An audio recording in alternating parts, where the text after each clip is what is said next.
नमस्कार साथियों, कैसे हो आप सभी। आई होप कि आप सभी लोग बहुत अच्छे होंगे। आज मैं काफ़ी दिनों बाद, लगभग 10-15 दिन बाद जो है, आज मुझे टाइम मिला हुआ है। बहुत व्यस्तता होने के कारण मैं वीडियो नहीं शूट कर पा रहा था। काफ़ी इक्विपमेंट्स भी नहीं थे, जैसा कि आप लोग जान रहे थे। बिल्कुल नया नया स्टार्ट किया था आप लोगों के लिए। तो आज से मैंने क्लास जो है शुरू कर दिया है।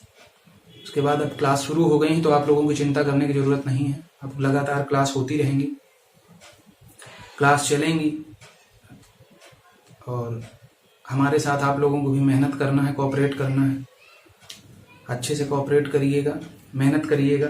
हम आपके लिए ही ये सब कर रहे हैं, जो भी कर रहे हैं। बहुत टाइम निकाल कर आपके लिए वीडियो बना रहे हैं।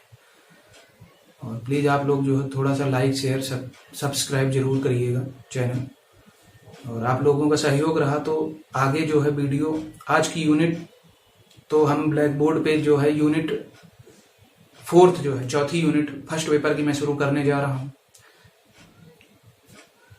और इसके बाद मैं प्रयासरत हूँ कि अगली यूनिट जब मैं पढ़ाऊँ तो उसको आप लोगों के सामने पीपीटी के माध्यम से पढ़ाऊँ। पहली बात तो मेरी क्लास लेने का जो नियम ये होगा कि मैं आप लोगों को किसी भी प्रकार की नोट्स अभी प्रोवाइड नहीं करूँगा।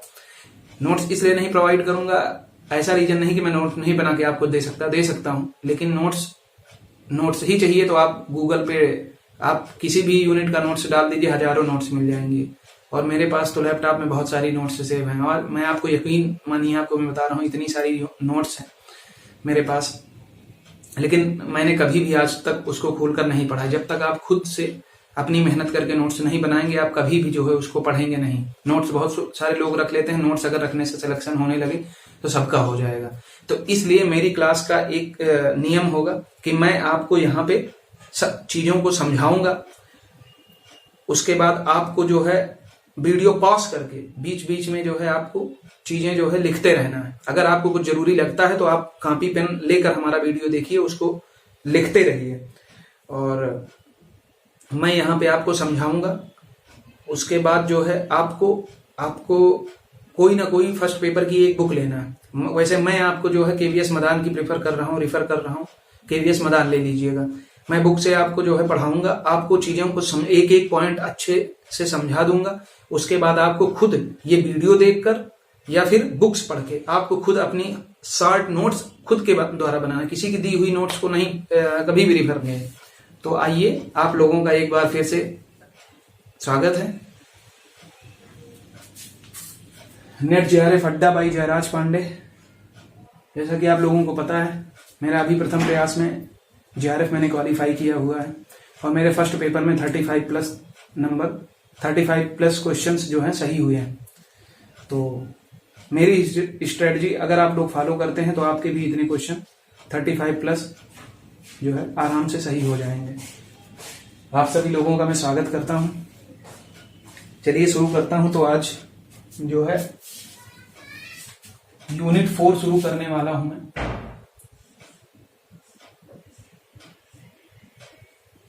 यूनिट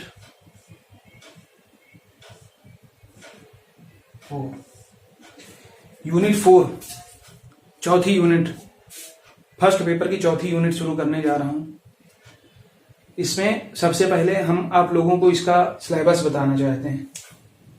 यूनिट 4 क्या है? यह है संप्रेषण।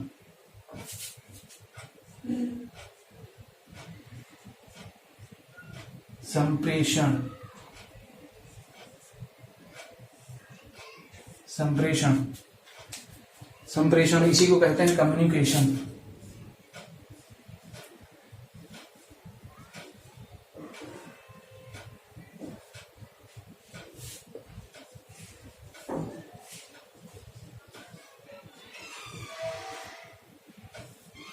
सबसे पहले आप लोगों को जो है कम्युनिकेशन संप्रेषण यूनिट से शुरू करते हैं। बहुत छोटा सा यूनिट है, इसको आप अच्छे से समझ लीजिए यूनिट है। और इससे 5 क्वेश्चन जो है बहुत आसानी से आप लोग इसको कवर कर सकते हैं। सबसे पहले तो इसकी जो है आप लोगों को जो है इसमें क्या क्या है, तो आइए आप सभी लोग यूनिट 4 संप्रेषण कम्युनिकेशन इसमें जो है सिलेबस क्या हुआ है, संप्रेषण का अर्थ, मीनिंग ऑफ द कम्युनिकेशन, प्रकार, टाइप्स और अभिलक्षण, कैरेक्टरिस्टिक इसके क्या क्या होते हैं, प्रभावी संप्रेषण, इफेक्टिव कम्युनिकेशन, इसमें क्या क्या है आपका वाचिक एवं गैर वाचिक जो है, verbal and non verbal communication है, सांस्कृतिक एवं सामूहिक संप्रेषण, कक्षा संप्रेषण, क्लासरूम कम्युनिकेशन है, प्रभावी संप्रेषण मतलब इफेक्टिव कम्युनिकेशन की बाधाएं, बैरियर्स क्या क्या आते हैं, ये हमको इसमें पढ़ना है। जन, मीडिया एवं समाज जो है, मीडिया एवं समाज, इसके बारे में पढ़ना है। तो आप लोग इसको जो है एक बार लिख लीजिए, पहले पेज पे आप लोग ये लिख लीजिए, ये आपका जो है सिलेबस है, बहुत छोटा सा सिलेबस है और इसको हम लोग जो है बहुत अच्छे से शुरू करेंगे, लेते हैं। तो आप लोग इसका जो है एक बार स्क्रीनशॉट ले लीजिए। चलिए,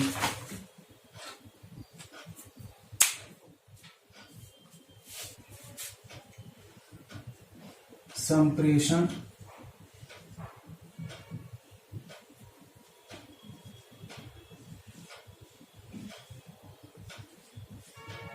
की अवधारणा,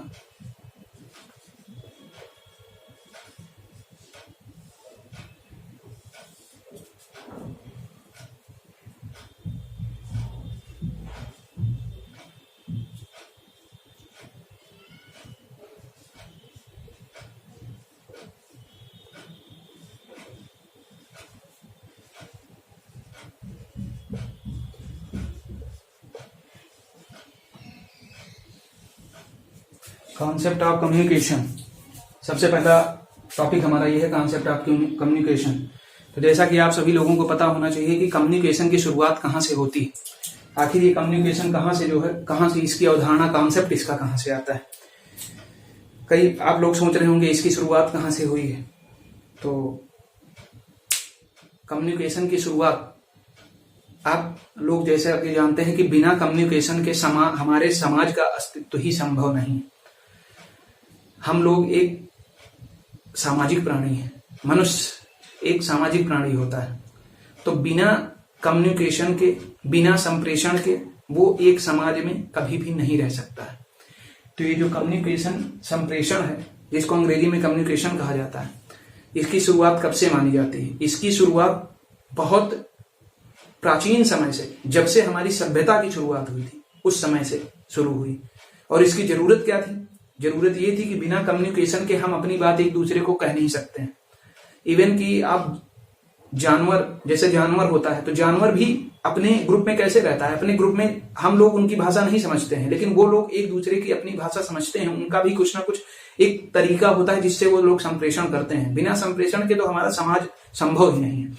और अगर बात किया जाए हमारे एक मनुष्य के जीवन की, तो आप लोगों को जानकारी के लिए बता दूं कि एक मनुष्य जो है 70% अपना जो है 70% अपना जीवन जो है ये कम्युनिकेशन में ही व्यतीत करता है। मनुष्य तो संप्रेषण कई प्रकार से करता है, लिखित भी करता है ना, बोलकर भी करता है, अंगों के द्वारा भी करता है।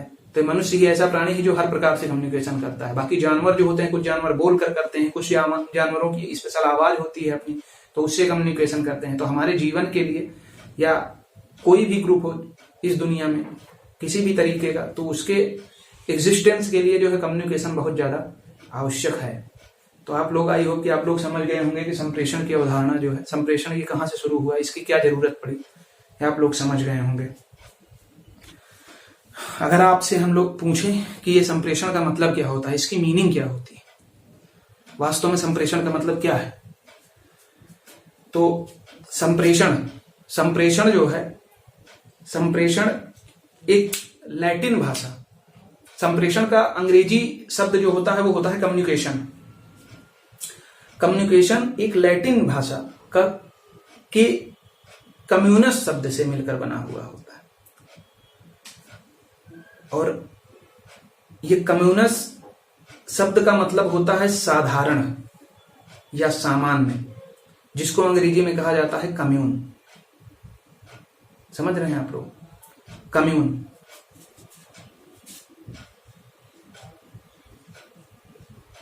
संप्रेषण, संप्रेषण इसको अंग्रेजी में क्या कहा जाता है? कम्युनिकेशन। कम्युनिकेशन। अब ये जो कम्युनिकेशन है, ये कम्युनिकेशन जो है एक लैटिन भाषा,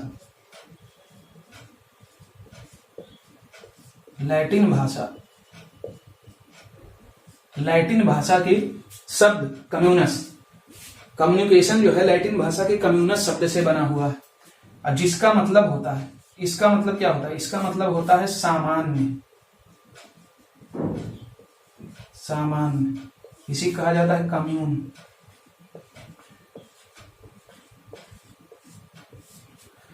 तो अगर इसका शाब्दिक अर्थ लिया जाए तो संप्रेषण का शाब्दिक अर्थ जो होता है इंग्लिश में, इसका मतलब जो होता है ये होता है कम्यून।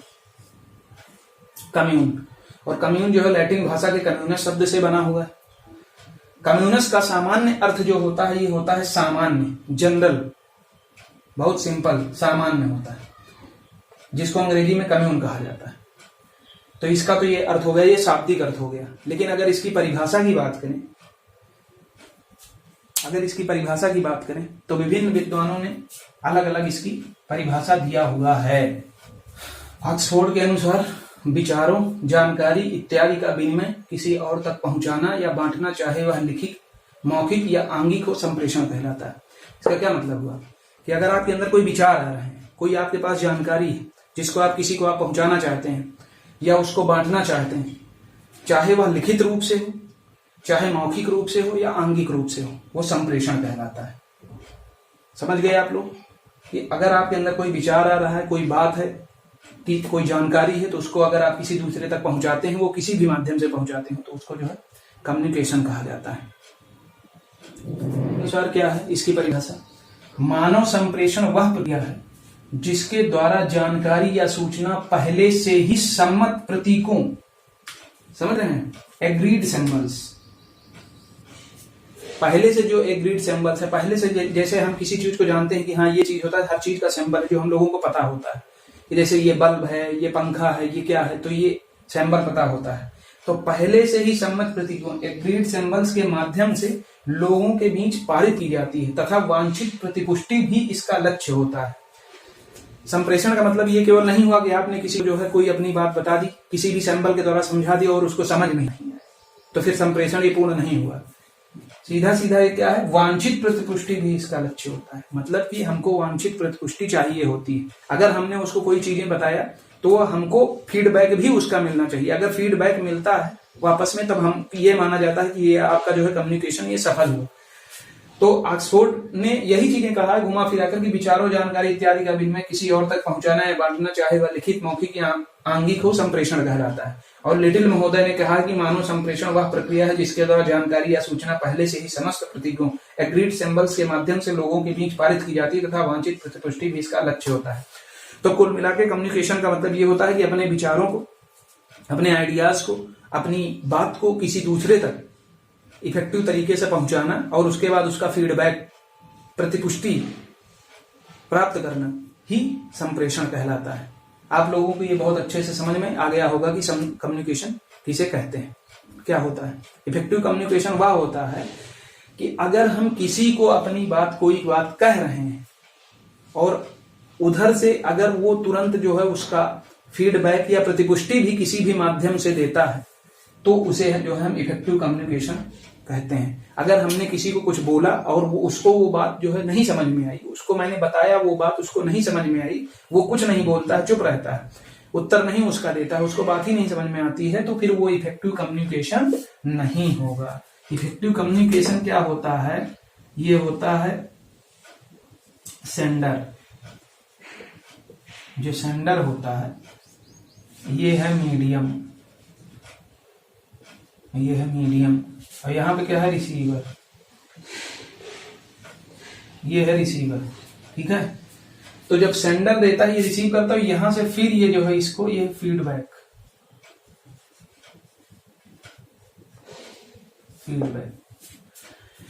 इफेक्टिव कम्युनिकेशन क्या है? ये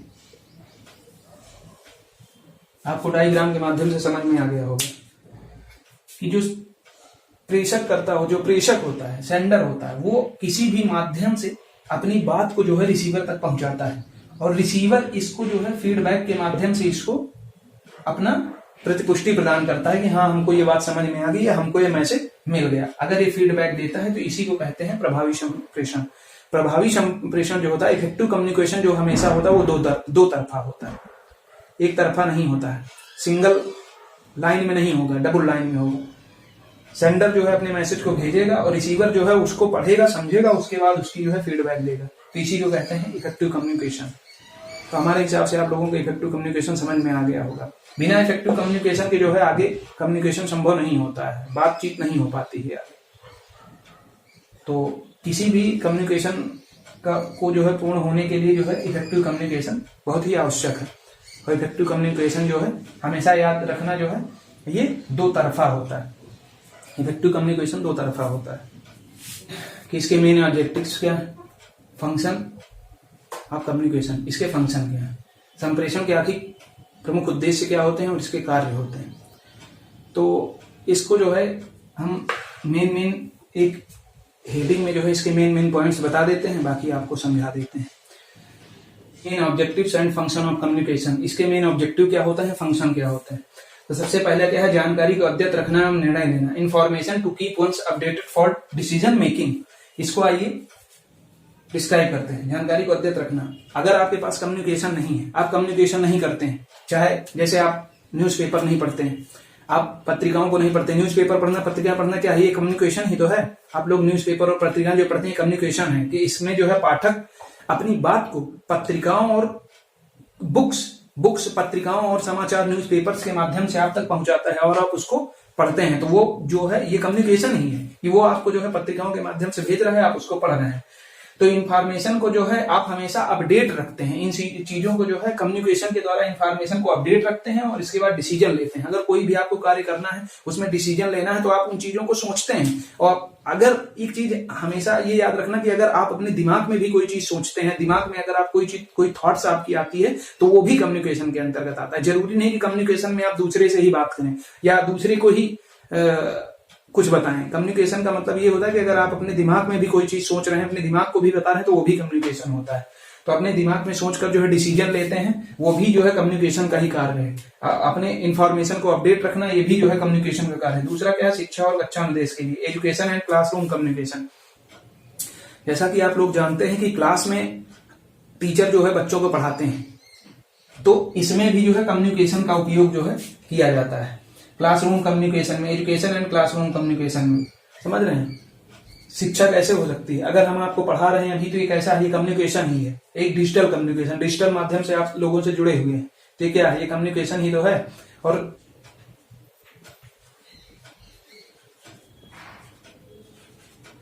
तो जो आप लोगों को हम ये बता रहे हैं कि आपको कैसे पढ़ना है, कैसे नहीं पढ़ना है, तो यही तो इंस्ट्रक्शन हुआ। तो एजुकेशन एंड क्लासरूम इंस्ट्रक्शन के लिए, जो समूहों के सुचारू रूप से संचालन के लिए, स्मूथ फंक्शन ऑफ ग्रुप्स, समूह को चलाने के लिए उसमें बहुत सारे लोग होते हैं उसमें बहुत सारे पद होते हैं, बहुत सारे लोग होते हैं। तो आखिर जो कोई भी ग्रुप होता है वो अपने कार्य को कैसे पूरा करेगा। जो ग्रुप होता है वो अपने कार्य को जो है, कोई ना कोई उसका एक लीडर होता है जो कि सबको कम्युनिकेट करता है। तो समूहों को जो है बहुत अच्छी तरीके से चलाने के लिए जो है इसकी आवश्यकता होती है। और वह समूह कभी भी विकसित नहीं हो सकता है जिसका कम्युनिकेशन इफेक्टिव नहीं। इफेक्टिव कम्युनिकेशन अगर होगा तभी समूह जो है ग्रो कर सकता है, नहीं तो नहीं करेगा। तो यहां पर भी इसकी आवश्यकता है। आइए देखते हैं और पॉइंट्स इसके क्या है। प्रेरणा और मनोबल, मोटिवेशन एंड मोरल। कम्युनिकेशन के द्वारा, जैसा कि हम लोग क्लास में बच्चों को पढ़ाते हैं, हमारे माता पिता हम लोगों को समझाते हैं, जो हमारे समाज के अच्छे लोग, प्रतिष्ठित लोग होते हैं, वो लोगों को समझाते हैं। तो ये क्या है, ये कम्युनिकेशन के ही द्वारा संभव हो पा रहा है। मोटिवेशन और मोरल को बढ़ाने के लिए लोगों को हमको समझाना पड़ता है। लोग जो है हम लोग उनको समझाते हैं, कोई बच्चा कैसे पढ़ रहा है, कैसे पढ़ाई कर रहा है, उसको और बेहतर कैसे करना है, उसको कैसे मोटिवेशन देना है कि आप और कैसा बेहतर कर सकते हो। तो ये सब किसके द्वारा संभव, ये सब जो है संप्रेषण के द्वारा ही संभव, कम्युनिकेशन के द्वारा। नियंत्रण, कंट्रोल। हमारे समाज में बहुत सारे ग्रुप्स हैं, बहुत सारे लोग हैं, उनको कंट्रोल कैसे होता है। जैसे आपने देखा होगा पुलिस डिपार्टमेंट या जितने भी डिपार्टमेंट होते हैं उनके हेड्स होते हैं। तो हेड्स क्या करते हैं, सबको कंट्रोल कैसे करते हैं, वो कम्युनिकेशन के द्वारा ही तो करते हैं। उनको कंट्रोल किया जाता है, उनको समझाया जाता है कि कैसे आपको कार्य करना है, कैसे नहीं करना है। तो ये सब जो है कंट्रोल में है। सांस्कृतिक संवर्धन, कल्चरल प्रोग्रेशन, इसके द्वारा क्या होता है, सांस्कृतिक संवर्धन क्या है, जो हमारी सांस्कृतिक विरासतें हैं, जो हमारी संस्कृत है, हमारे त्योहार हैं, हमारी जो है संस्कृति है, गाना है, गीत है, हमारे जो सांस्कृतिक जो लोकल जो हमारे कल्चरल प्रोग्राम होते हैं, ये कैसे होते हैं, ये इसी कम्युनिकेशन के द्वारा ही तो होते हैं, इसी के द्वारा इसको बढ़ाया जाता है। कम्युनिकेशन के द्वारा ही इनको हम एक पीढ़ी से दूसरी पीढ़ी में ट्रांसफर करते हैं। अगला नेक्स्ट टॉपिक जो है सामाजिक एवं राष्ट्रीय एकता, सोशल एंड नेशनल इंटीग्रेशन। सामाजिक एवं राष्ट्रीय एकता में भी सबसे बड़ा इसका जो है प्रमुख जो है इसी का कार्य होता है कम्युनिकेशन का। हमारे सामाजिक एवं राष्ट्रीय एकता कैसे बढ़ती है? जब एक दूसरे से हम लोग एक दूसरे से मिलते हैं, एक दूसरे बात करते हैं, हमारे कल्चरल प्रोग्राम्स होते हैं, एक दूसरे से इकट्ठा होते हैं, अपनी बात को कहते हैं, शेयर करते हैं, तो इसी के द्वारा जो है सामाजिक एवं राष्ट्रीय एकता, सोशल एंड नेशनल इंटीग्रेशन के लक्ष्य को भी हम इससे पूरा करते हैं। तो इस प्रकार से गाइस आज हम लोगों ने बहुत ज्यादा लंबा वीडियो नहीं बनाना है, थोड़ा थोड़ा आप लोग पढ़ते रहिए। आज पहला वीडियो है इसलिए आज इतना ही। तो आज हम लोगों ने एक बार जो है पूरा करते हैं कि आज हमने क्या क्या पढ़ा। कम्युनिकेशन की अवधारणा, कम्युनिकेशन की अवधारणा शुरुआत कहाँ से हुई? तो कम्युनिकेशन की शुरुआत हमारी तभी से हुई जब से हमारी इस धरा पे जो है हमारी इस मानव जाति की जब से उत्पत्ति होती है, तभी से जो है कम्युनिकेशन की शुरुआत हो जाती है। जब से जो है मानव जानवर जो है ये जब से इनकी जो है जब से इनकी उत्पत्ति होती, जब से ये आगे बढ़ते हैं, तो ये कम्युनिकेशन के द्वारा ही जो है कम्युनिकेशन तभी से जो है शुरुआत हो जाता है। फिर कम्युनिकेशन का हमने अर्थ बताया, आपने अर्थ देखा। कम्युनिकेशन जो है सिंपल जो है लैटिन शब्द के जो है कम्युनस से बना हुआ है, जिसका अर्थ होता है सामान्य, कम्यून, ठीक है, अंग्रेजी में इसको कम्युनिकेशन कहते हैं। उसके बाद जो है हमने इसकी परिभाषा देख लिया। तो गाइस आज की क्लास यहीं तक, और आशा है कि आप लोगों को क्लास मेरी पसंद आई होगी। हमने जो समझाया समझ में आया होगा। अगर कोई सुझाव है, कोई बात आपको नहीं समझ में आई है, तो आप लोग कमेंट बॉक्स में लिखें, उसका हम रिप्लाई जरूर करेंगे। और अब मतलब आने वाली हर क्लास आपको बेहतर से बेहतर कंटेंट मिलेगा, ये मैं आशा करता हूँ। और आप लोग प्लीज़ थोड़ा सा लाइक, शेयर और सब्सक्राइब करिए हमारे चैनल को, और लोगों को, साथियों को जोड़िए आप साथ में, तब पढ़ने का मज़ा और भी आएगा। बहुत बहुत धन्यवाद, नमस्कार।